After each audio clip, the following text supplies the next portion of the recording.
Welcome back, baseball fans, to another edition of the Prep Baseball Report of North Carolina podcast. I'm Brandon Hall, the Mid-Atlantic Scouting Director for PBR. He's Matt Payne, our North Carolina Director of Scouting. We've got a ton of action to go over, including state champions, scout days, Team Carolina trials, the NPI, and much, much more. So, Matt, let's jump right into it. How you doing, buddy? Let's do it. Yeah, it's a packed week. I know, we spent Saturday and Sunday trying to track and follow the state championships. We're a little bit limited in what we're allowed to do with the NCHSAA. They don't like us necessarily being there and sending out videos and pictures, and they have people to do that, and I get that. So we're very rarely in attendance there just because we can't do what we do.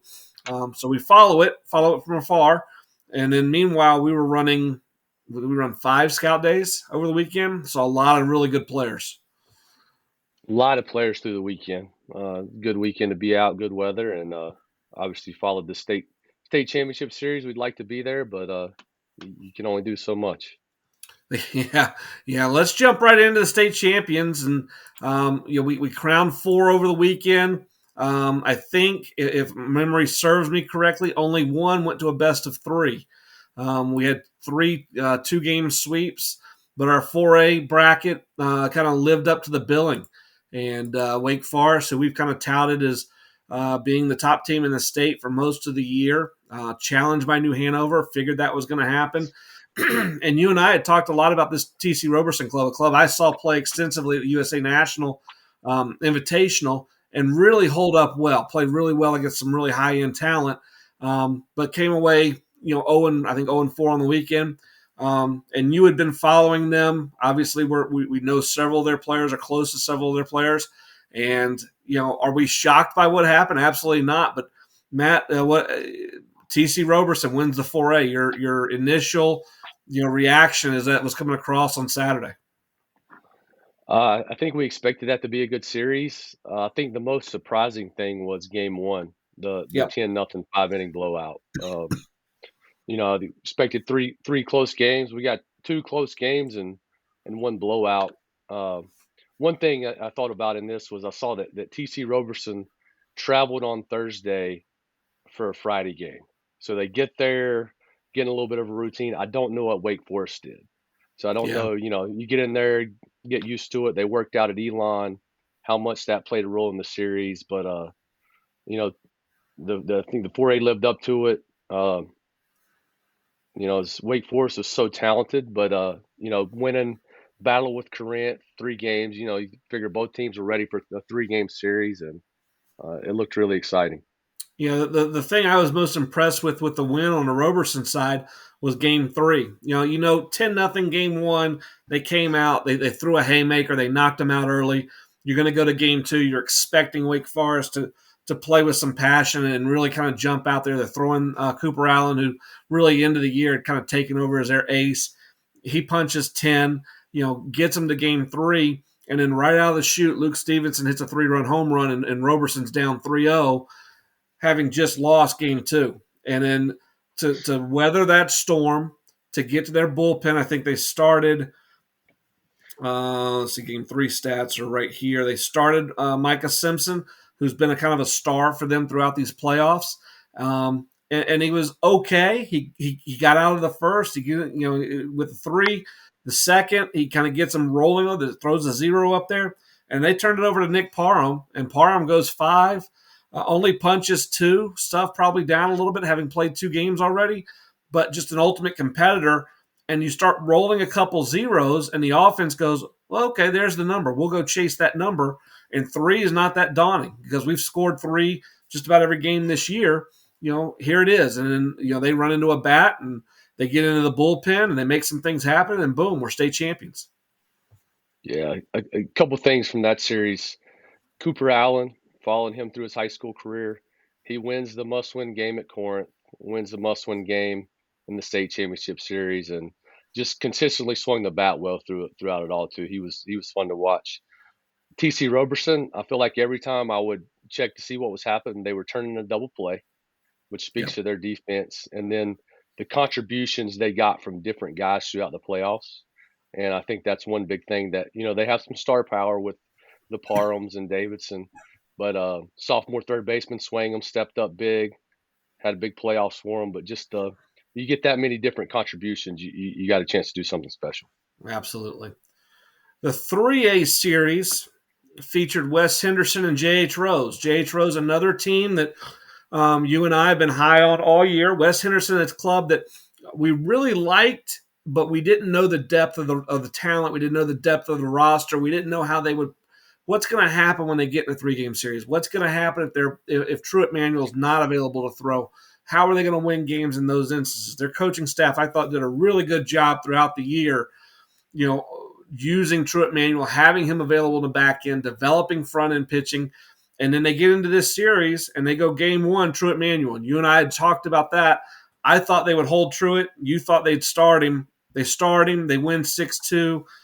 They beat one of the two aces for Rose and Andrew Wallen, who punched 10 in a game. But, Manuel, complete game, 7 innings pitched, 5 hits, 2 runs, none earned, 2 walks, 10 Ks. Talk a little bit about that decision and what you felt like that kind of turned the tide of that championship series. Have Emmanuel go out there and dominate game 1. Yeah, I think going in we felt like Rose had the more depth of the two teams, and you knew Manuel had to win a game, or we felt like he had to win his game for them to win. He's an ace, he does that, and then you look, if that series goes game 3, it's got to favor Rose with their depth. And Wes Henderson goes in, Manuel gets a game 1 win, and then game 2, another guy they really like, Nicky Stanko, which gives another outstanding performance. And what it sounded like or looked like from that series was, Rose has been there so much, you would have thought they would have been the calm, cool, collected team, and it sounded a little bit like Wes Henderson just handled the environment a little bit better than Rose did. Well, I think Wes Henderson did a good job. They played downhill the entire series. They got leads early in games. They hand it to Truett and say, "Hey, we're going to keep chipping away at this thing, but there's your lead. Go get them." And then even in game 2, they run out Stanko, but they give him an early lead.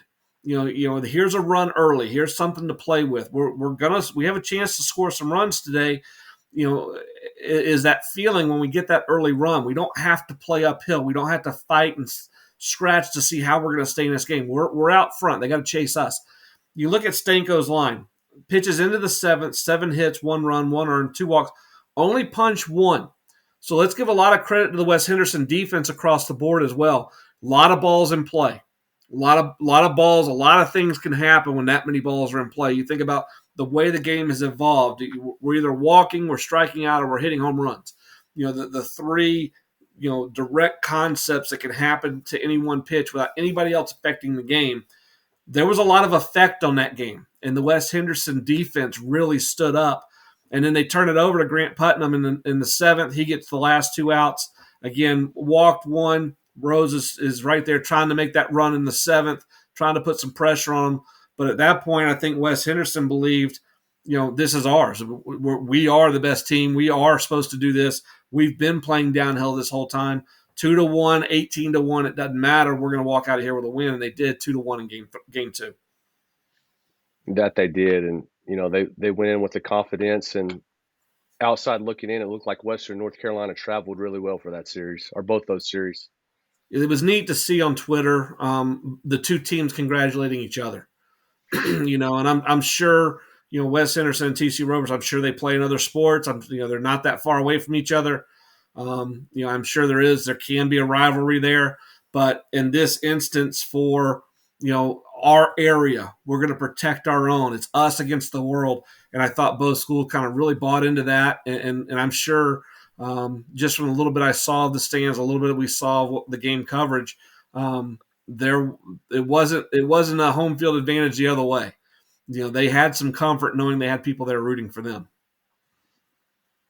Yes, they did. It's always cool seeing when they arrive back at the school, getting the escorts in. Yeah, and the community celebration. It's something those kids will never forget. Move to the 2A state championship series. It's a series where we had kind of built it pitching and defense versus offense. South Granville hasn't given up a ton of runs all year. I think they're under 2 runs a game is what they've averaged giving up throughout the year. Burns is kind of a high-powered, explosive, chance to hang a 6th spot at any point in the game type of offense. You and I both favored Burns in this series. It's two teams that, quite honestly, you and I don't think we expected to see at this point of the year, maybe 2 months ago. But in the last month, both these clubs have played very well. And then Burns wins game one 6-1, wins game two 9-5. Game one sounded like a little bit more of a rout than it was. South Granville's up 1-0, and Burns hangs a sixth spot. But that's the only two innings that the runs are scored. Game two is a little bit more of a slow burn where Burns, no pun intended, Burns jumped out to a bigger lead, and then South Granville scored in their final four at bats. They just couldn't hang a crooked number in the final three. They hung ones, chances to hang a couple other runs and make this thing a little closer. But Burns, kind of what they've done all year, they've scored plenty of runs, and they've played good enough defense and pitched it good enough to be the best team and the last team surviving. Yes, they have. And the thing that jumps in that game two box score is I think Burns had 7 guys with multi-hit games. Yeah, I think they pounded out 15 hits in the game. Up and down the lineup, and you get that, you got a good chance to win. And in those tense moments when you have those runs on the board, it takes the load off that pitching staff.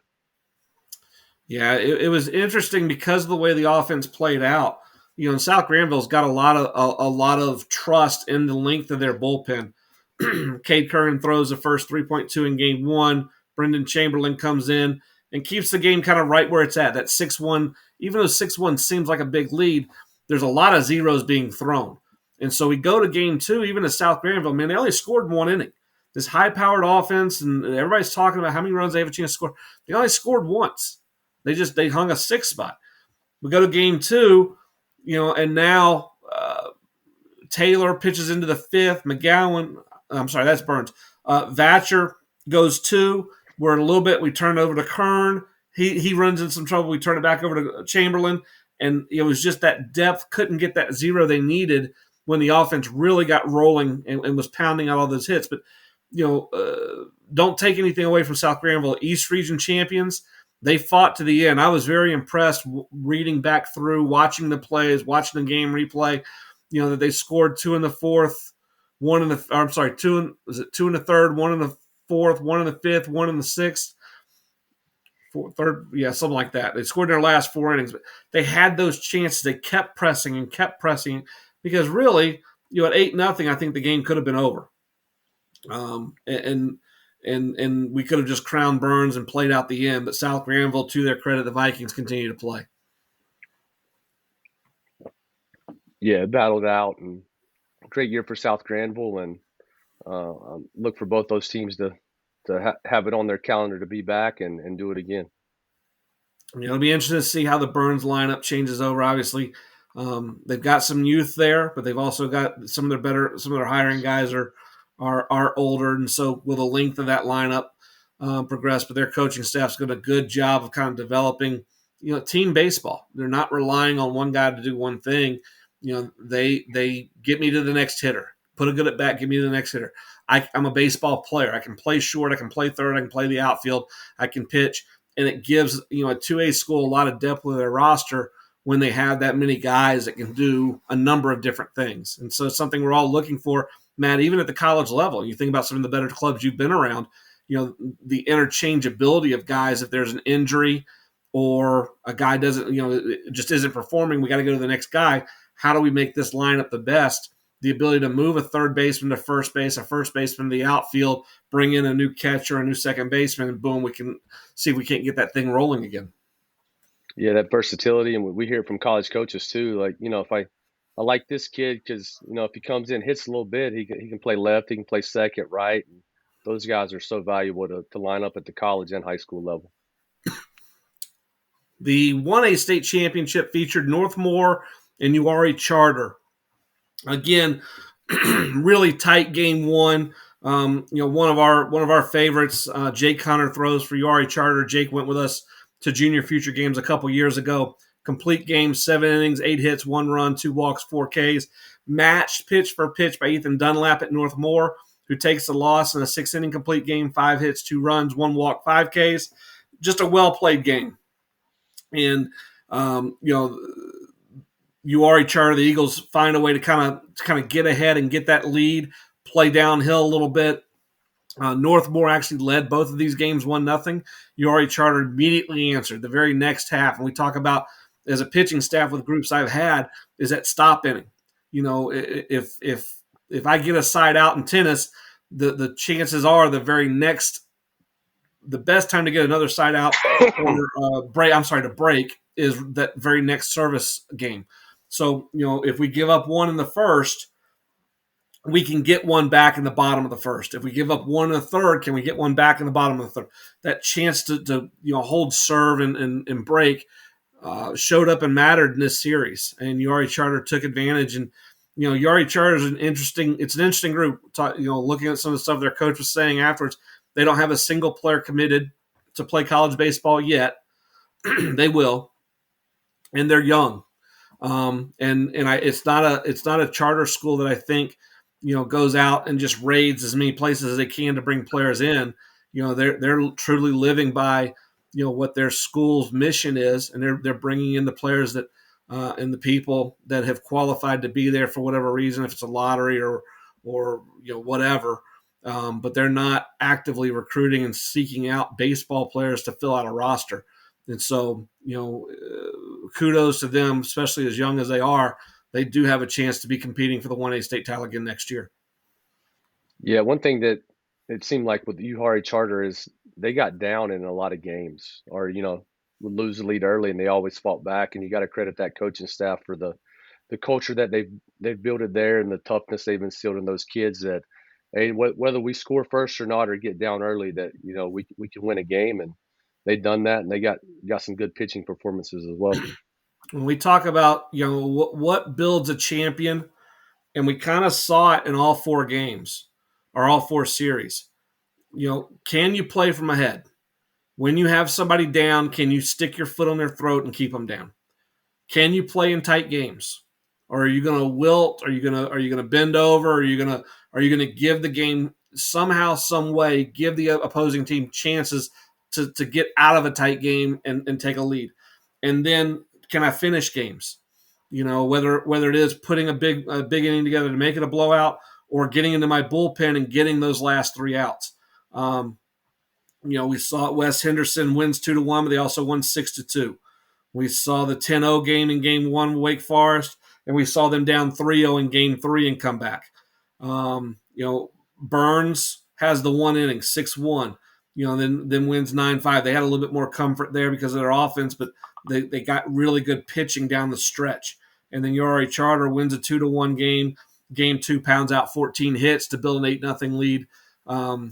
Into the seventh and beat Northmore there 8-1. So 4 really good series, 4 very deserving champions, and really 8 great teams representing North Carolina in the state championship series. Yeah, it really was. The playoffs were exciting all the way through, and the series lived up to it, and it's what we look forward to every year. And it's a time that those kids will never forget, and those communities won't forget. Absolutely. And we're going to move forward. One of the things that came to mind as I was watching those, especially the doubleheader that was played in the 4A state championship, and now we're going to get ready to talk about summer tournaments, the NPI, guys being able to bounce back as hydration, Matt. And we understand being around players. We understand as coaches how important hydration is in the recovery and the ability for these guys to play at their top performance level as many days as possible. And while it may not be possible to peak every single day, it's different when we're asking players that now have been playing on Tuesdays and Fridays to now play Thursday, Friday, Saturday, Sunday, Monday, and possibly 2 games on Sunday, 3 games on Monday, maybe. It's a different world, and working to stay hydrated.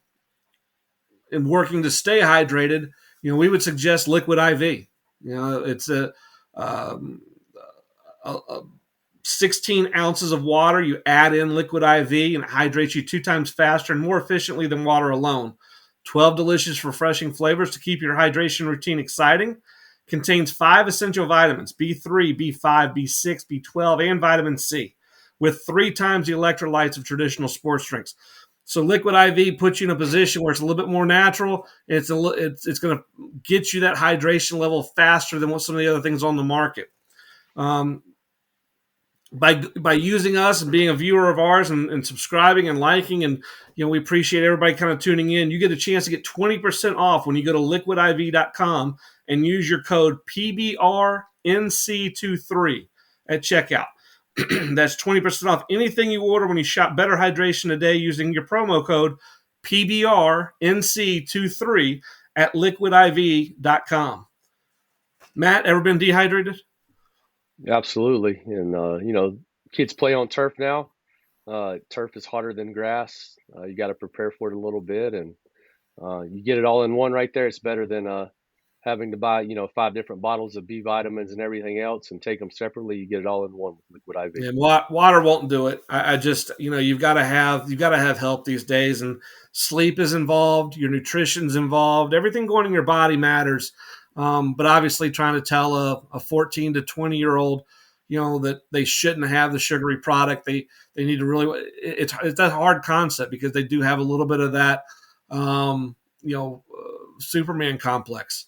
And I wasn't a great athlete. I had to kind of maximize who I was back in the day, but I've had the dehydration hit, and you start cramping, and it really takes 2 to 3 weeks to even get back. So we recommend Liquid IV. If you get a chance, look into it.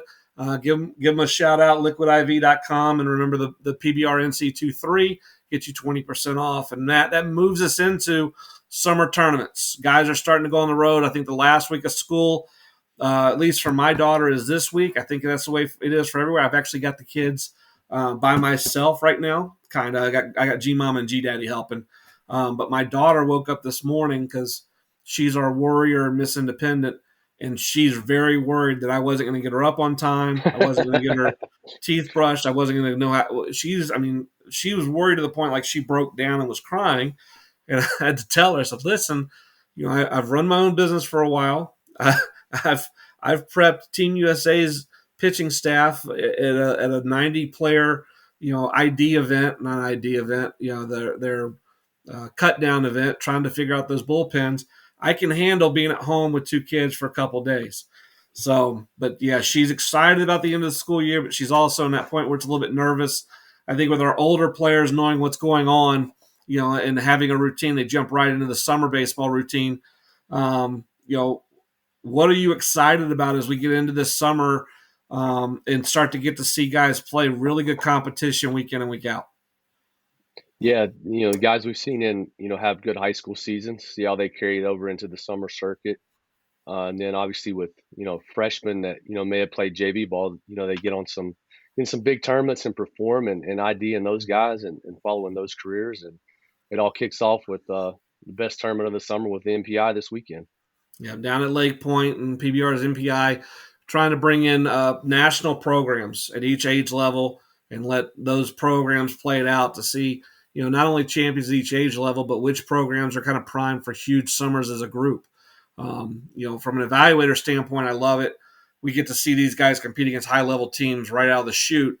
But even as a team instructor, if I'd had one of those teams, I get to take 4 teams down there and I get to see them play every day, and I get to have my coaching staff around their game, plus, maybe the older team, plus maybe the younger team, and we get to kind of converse. And as a group, this is how we want to do things. This is how we want the summer to run. And so it's a great kickoff point. I know you and I will be watching the live streams and check Pitch Aware, which is our app that does the box scores and things like that. So we'll be following all the action and trying to update. And I know with North Carolina, numerous teams down there this week, numerous players down there this week. And the thing that I'm also excited about, high school baseball, maybe it's 2 games a week. In certain areas, it may be just 1 because they're worried about pitching depth, and then, they're maximizing it to some teams maximizing it 3 games a week. Well, now these guys are going to play, 4 or 5 games in 5 days. We're going to see some arms run out there that may have been a little bit shorter in the high school season. We'll see them stretched out. We'll see hitters kind of getting a little bit more of a flow. And you can talk about it, hitting on a Tuesday and hitting on a Friday, seeing a low end arm on a Tuesday and seeing maybe a pro guy on a Friday, versus now there's a flow to the week. I know I'm going to get 30 at bats this weekend. I know it's going to be against solid pitching. How does that affect that hitter? Just that flow, that day to day.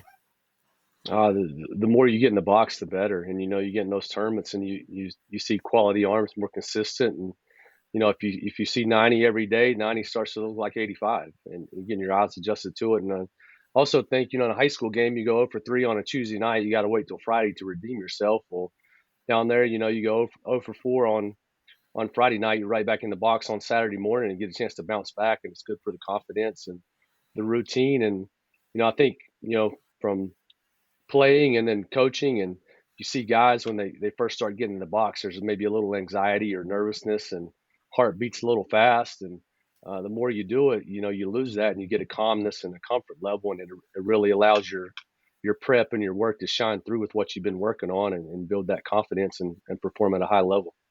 Yeah, I think that's a great point, and one that pitchers may not actually get because it is once a week or every fifth day or however your team's got it set up. And I can remember the anxiety of the first out. I needed to get the first out to get it going. When I was really in trouble was when we had multiple base runners on and I had not gotten a first out. So I had a game plan for the first two hitters. This is how I'm attacking them. This is what I'm going to do because I need to get an out in the first two hitters just to settle. And a hitter, he's getting one at bat, and he's waiting 30 minutes and another at bat, and with that idea that the next one's coming, there's a calmness that comes to it. I felt that when I went in the bullpen because it wasn't going to be 5 more days. If it wasn't good tonight, I was going to have one day off. I was going to be back out there because we'd have a choice. There's just not enough arms, especially in those summer leagues you go play in. Everybody had to throw. So you can follow along the MPI, prepbaseballreport.com, and go to the tournaments tab, schedules, rosters, all that'll be there, of course, on Twitter and Instagram. Follow the guys down at Lake Point. We'll be retweeting stuff that we see on the North Carolina players as we're learning more and more about those players. And then, Matt, we are getting ready for our North Carolina-South Carolina border battle.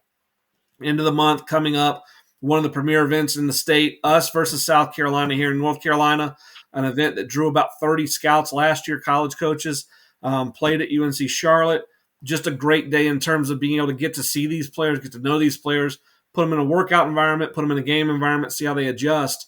But the first part of getting to the border battle is some of our team trials. And we had our first team trial in Charlotte last week at Moore Park, close to 40 players there. Really good roster. Sometimes the open IDs, you don't know what you're going to get. Really good roster. What'd you walk away with thinking after getting through that day and seeing some of that talent? I think I'm amazed every year we run those, and it never fails. There's a handful of kids that show up that you may have heard the name, may have not, but they come in and perform well, and you're like, this kid's a college baseball player. Who's this kid? Needs to be at the border battle or top prospect games. And it was a good roster. And it kind of started with we started that day with the 60s, and Gabe Murray from Fuquay goes out and runs like a 6.6 on the lasers, and it's just impressive numbers from there moving forward. Strong, twitchy athlete, and actually thinks of himself as a pitcher first, and it's kind of an interesting pitching profile because he's a little bit. And help me with the name if you know it. It's the kid from Tennessee that just got it called up with the Angels, Ben Joyce. Ben Joyce. 102, 103, 104. Gabe's not throwing that hard yet, but it's that same arm action. It's early to the top. He has to hold that scap load while he starts to work down the mound, and then he has to, he's going to be a little bit of an early pronator. So, it's got a chance to have velocity, but it's also going to have hard sink. He flashed a slider when we went to his arm side with it, and he went, woo, that one was pretty good. But again, it's because it's not having to hold his core so long as he's going down the line because that arm's up and retracted. He's got to hold because he's holding that for just a split hair like Joyce does. You've got to be really strong in your core to be able to then spin slider to the glove side. But it's an interesting profile just because there's strength there and how twitchy he is. And he swung the bat okay. You and I were a little bit shocked when he both told us he was a pitcher first. And then we watched the bullpen and went, okay, I buy it. Yeah. Let's start with some hitters. Just rolling through the roster and anybody that you kind of jumped out at you as you're doing the evaluation on the hitters and looking at guys that have a chance to profile as border battle guys, top prospect guys, future game guys, as we're starting to fill those rosters out. Yeah, one guy that jumped for me was Ben Green, 2024 infielder, um, 97 off the bat. Really balanced in the swing, kept the barrel in the zone a long time, put up good numbers. Um, Luke Sheets, an outfielder we've seen before, got some physicality, hit some balls hard. We mentioned Gabe Murray, who ran well, took good BP also. Catcher we saw in high school, Drew Kraus. Mm-hmm. First workout he's been to, saw him play. First time he had a good game. You kind of, hey, did you just have a good game, or is he a good player? You go back and see him again. He keeps doing things, and I thought he received really well. The swing's loose. Uh, the numbers will improve as the body gets stronger offensively. But I think he was up to 77 from behind the plate. He's a 2025 out of Davie High School. Blake Gaffney, another 2024 catcher, hit left-handed. Drove some balls in BP. Liked his swing a lot. Thought he had a good day. Um, Evan Myers, a lanky outfielder from Lincoln Charter, Mm-hmm. hit some balls hard to his pull side. He was also very interesting on the mound. Another kid that when that body starts to mature, I think he can do some special things. 2026 out of Apex Friendship. Owen Sirasol, outfielder, good BP, a lot of balls on the barrel, got some athleticism. And then Sebastian Rodriguez, switch hitting infielder. We've seen him before. He had another good day. And then 2027, Kilby Hartley, shows up, athletic kid. Good swing for a young kid, and interested to see what his future has in store for him.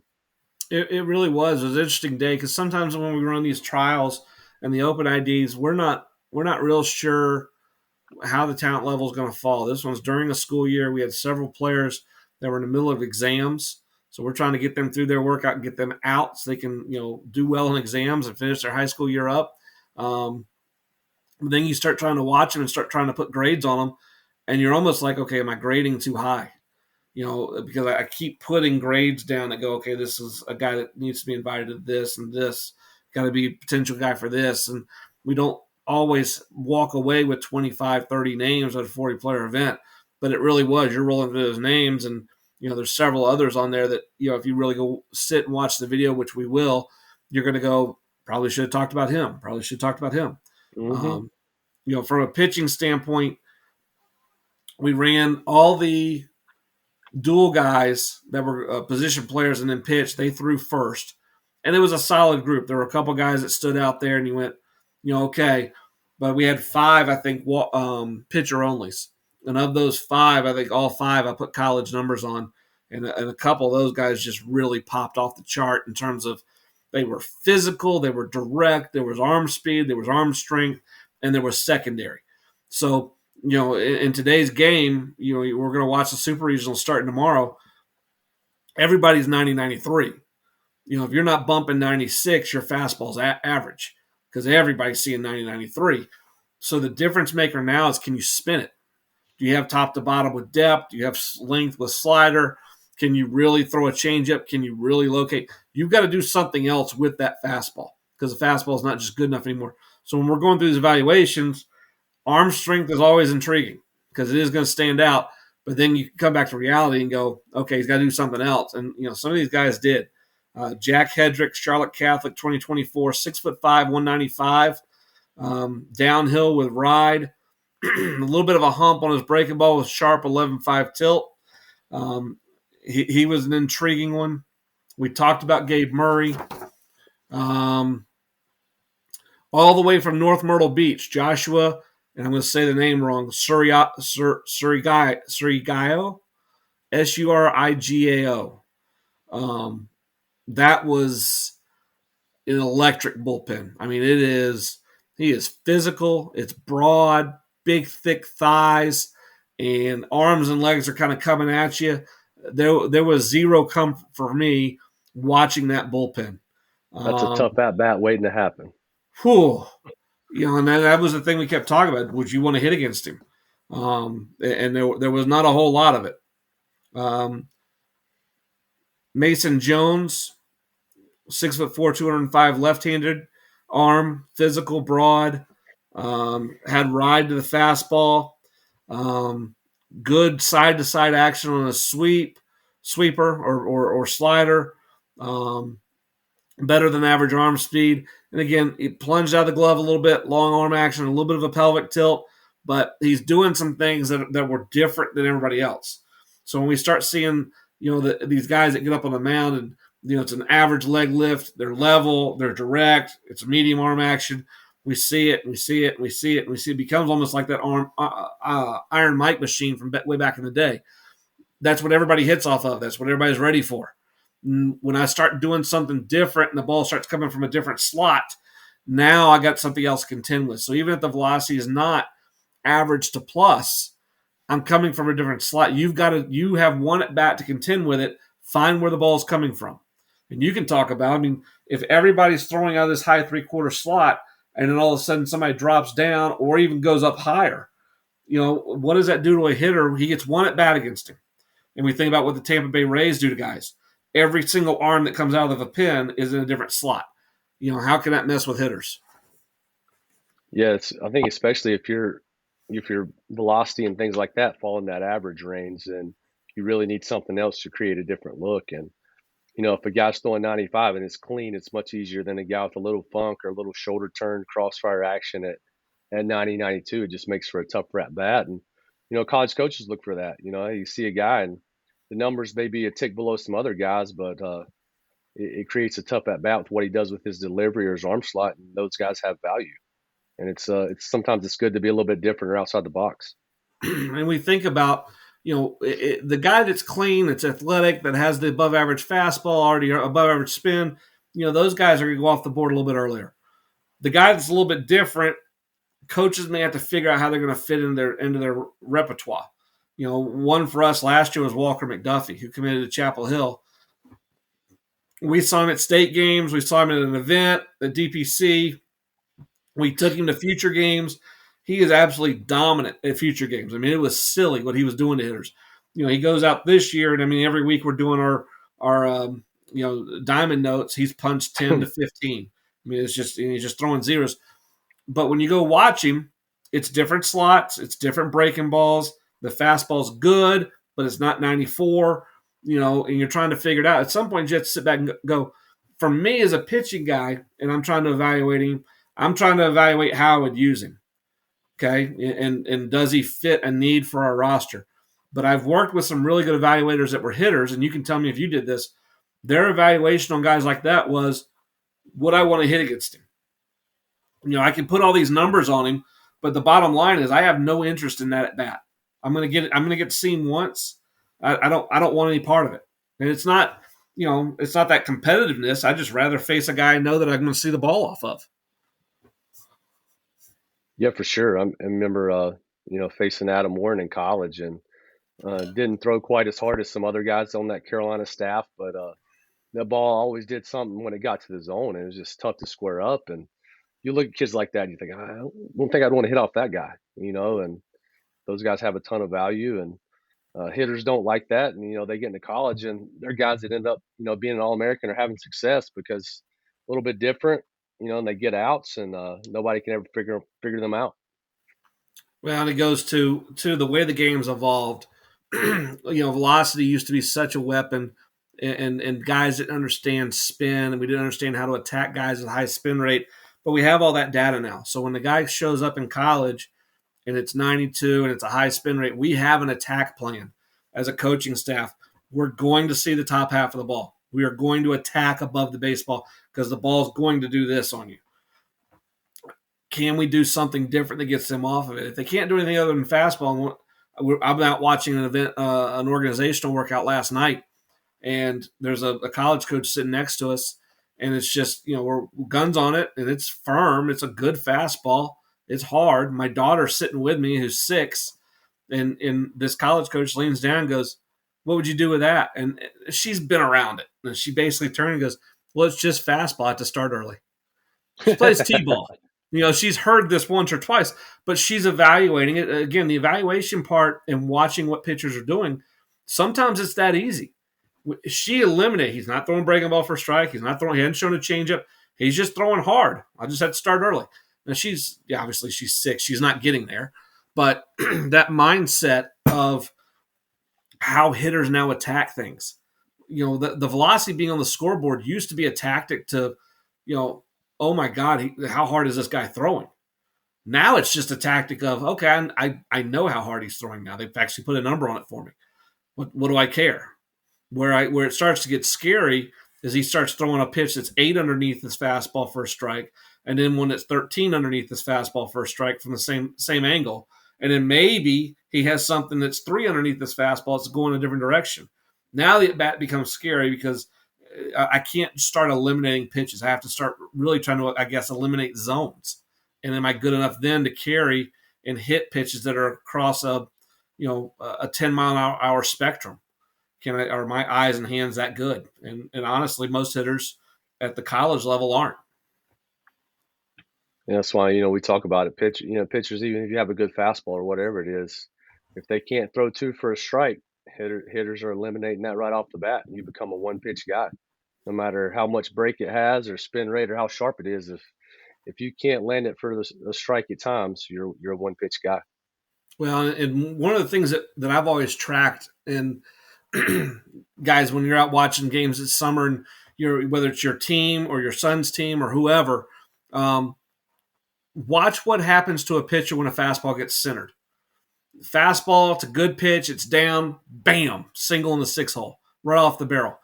Typically, and I say typically, I'm saying about 70% of the time, that fastball now they want to get more fine with it. They don't trust that pitch was a good pitch and the guy just put a good swing on it. Now I have to do something different. That wasn't good enough. I throw a good fastball, whack, foul ball pulled, but it was hit hard, 100 miles an hour off the barrel, just yanked foul. My next fastball, you will see them miss. And all it is being on time. And if I can be on time for fastball, now I've taken the pitcher and I've said, you do not get to dictate how this at bat's going to go. I'm dictating it because you've lost your fastball now. I already know you can't spin a breaking ball, so I'm spitting on that. So I'm going to get into a positive count. I'm going to hammer something because you're finally going to go, we don't walk people. And then you're going to attack. The problem is it's 3-1. I've seen 3 fastballs already. I'm really going to be on time now. The better pitchers at the higher levels don't flinch when they're given feedback. Fastball, I located it. He hit it on the barrel. That's fine. That's my fastball. It is what it is. I threw it. He was on time. So now I'm going to keep doing that. With him, I may have to throw changeup. I may have to show break him. I got to get him off fastball somehow. But I'm not never going to be able in the middle of a game to make my fastball better. I hump up and go get 2 extra. Yeah, you only get 2 extra if you're throwing 2 down to start with. You can't magically find 94 when you've always thrown 92. You can find 90 if you're throwing 92, and then you can pitch at 90 and go get 92, but you can't go get 94. So that's something we always watch for, is how pitchers kind of handle that. And when we've dealt with pitchers at future games or top prospect games, and really trying to encourage them, hey, use the feedback. They're giving you great feedback, but you have to be in the zone to get feedback. Is your stuff really good enough to get swing and miss against good hitters in the zone? If it's not, you have more work to do. We talk about it all the time when you're evaluating games. Is this guy's stuff get outs in the zone? And I think Right. we've watched the regionals this weekend, and you see some of those smaller schools, those guys that lesser hitters, they get some outs in the zone or they get a lot of chase, and then all of a sudden you go into the bigger ballpark and a little bit tighter zone, and don't get a borderline pitch early. They start nibbling or give up a hit early. They don't trust it, start getting outside the zone, and to have success, at some point you have to get outs in the zone with your stuff, and the sooner you learn to trust that as an arm, the more continued success you'll have. We saw it in the regionals.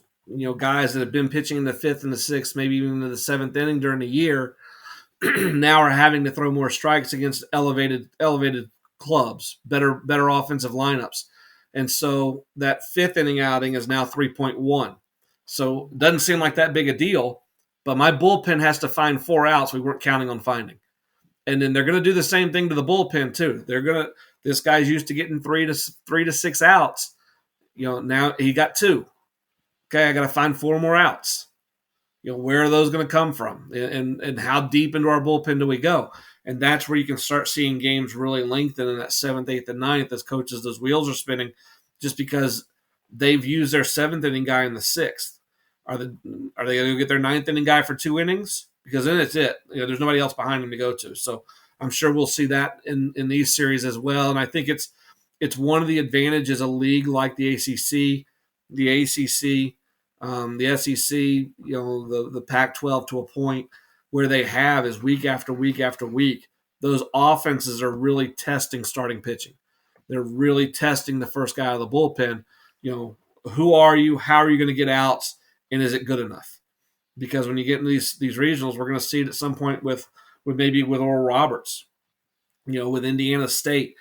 Can they get through? Can they get through that lineup and trust their stuff to be the guy they've been all year? So the bullpen, only has to work the same number of innings they've had to work during the regular season.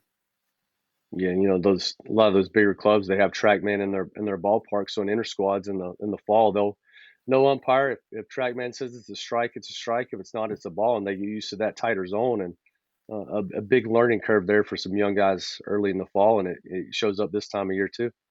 Absolutely. That's a great point. And on that, we're going to kind of wrap this thing up. Remember to subscribe, like, hit that alert button. Let yourself know when we post. You get alerts and can kind of fire off and be the first ones to watch. We appreciate everybody that's watching. Again, hit us up if there's anything we can do for you. If there's any topics we're mentioning or any topics we're missing, just let us know. For Matt Payne, I'm Brandon Hall. This is the Prep Baseball Report of North Carolina podcast. And we'll see you at the field.